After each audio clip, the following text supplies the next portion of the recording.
Halo, selamat siang buat anak-anak semuanya. Kita ketemu lagi ya dalam materi pada saat minggu hari ini, yaitu Allah sumber kekuatanku, tertulis dalam kitab Mika 7 ayat 7 sampai 20. Nah, sebelumnya kamu melakukan tugas ini atau mendengar tugas ini, kamu berdoa dalam hati ya. Namun Ibu pandu dari sini. Kita berdoa ya. Terima kasih Tuhan atas berkat-Mu. Mohon padamu kiranya Tuhan memberkati kami dalam materi pelajaran kami hari ini sehingga kami dapat memahaminya. Terima kasih ya Tuhan Yesus, kami bersyukur padamu. Nah, anak-anak, kita mulailah membaca materi kita ya. Kita dengarkan sama-sama. Mika atau Mikaya yang artinya siapa seperti Yahweh. Mika berasal dari Moreshet ya, desa kecil di sebuah perbukitan Yehuda. Mika ini merupakan nabi yang dekat dengan rakyat yang menderita. Nah, seperti ini ya. Jadi, Mika menentang ketidakadilan, korupsi, penindasan. Karena ia melihat bahwa hal itu tidaklah layak diperlakukan untuk sesama manusia. Nah, makanya Mika melihat bahwa penghukuman akan menimpa orang Israel. Sehingga ia mengingatkan bangsa Israel untuk bertobat. Nah, ini dia ya, Mika mengingatkan bangsa Israel untuk bertobat. Ya, seperti ini gambarnya. Bisa perhatikan dari layar ya.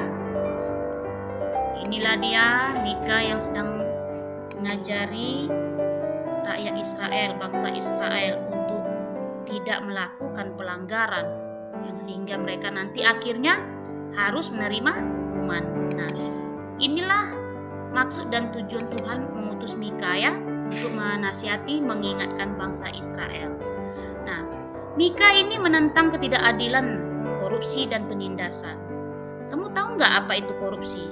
Korupsi itu seperti yaitu memberikan pertolongan namun tidak pada jalannya ya, atau memberi suap supaya seseorang itu mudah melakukan urusan sesuatu hal. Seperti ini, di belakang dia memberikan upah, namun tidaklah pada jalan yang tepat.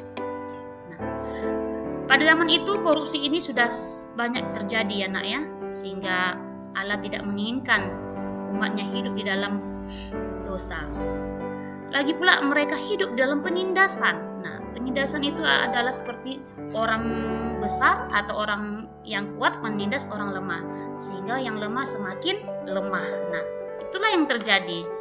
Nah, Mika menyuarakan bahwa penghukuman akan menimpa orang Israel, sehingga ia mengingatkan bangsa Israel untuk bertobat. Allah akan menghukum orang-orang berdosa, namun Allah mengasihi orang yang percaya padanya. Allah berjanji akan menerima mereka jika mereka bertobat. Itulah yang disuarakan oleh Nabi Mika.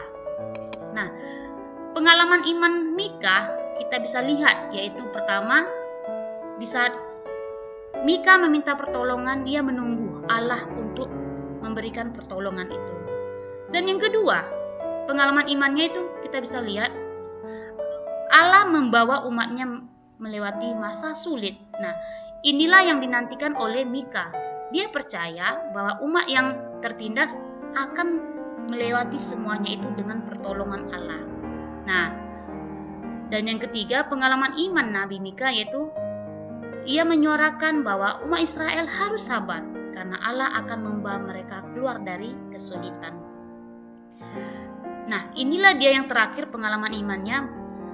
Musuh-musuh mereka dihukum. Nah, orang-orang yang menindas orang yang lemah itu memang menerima hukuman. Nah, namun semuanya itu hanya dilakukan oleh Allah saja atas tangan Nabi Mika. Anak-anak semua, kita dapat melihat bahwa kisah Mika ini mengingatkan kita bahwa kita adalah memang manusia yang lemah dan berdosa. Namun Allah tetap mengasihi kita jika kita datang kepadanya dan memohon pengampunan. Nah, itulah kesimpulan dari cerita Mika ini ya, Nabi Mika ya, bahwa Allah adalah memang benar-benar sumber kekuatan kita. Bagi Mika, tugasnya itu bukanlah hal yang sangat mudah.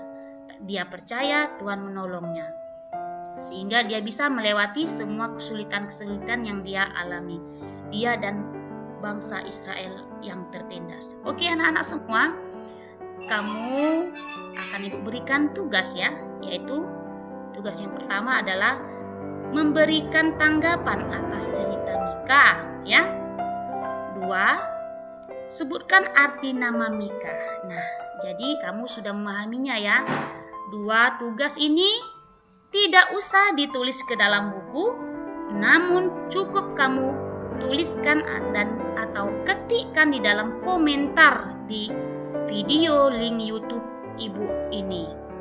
Ingat ya, cukup ditulis di dalam kolom komentar video link Ibu. Jadi siapa yang menuliskan komentar di link YouTube itu, dialah berarti yang mempunyai nilai. Oke anak-anak semuanya, Ibu rasa kamu sudah cukup memahami dalam mengetikkan di link komentar ya. Oke, demikian tugas kita minggu hari ini. Semoga kamu bisa melakukannya dengan penuh sukacita. Terima kasih dan sampai jumpa kembali. Dadah.